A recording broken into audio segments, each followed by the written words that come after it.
ध्यायेदाजानुबाहुं धृतशरधनुषं बद्धपद्मासनस्थं पीतं वासोवसानं नवकमलदलस्पर्धिनेत्रं प्रसन्नं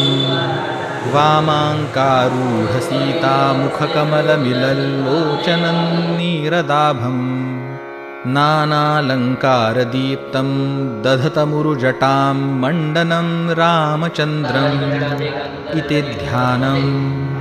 चरितं रघुनाथस्य शतकोटिप्रविस्तरम्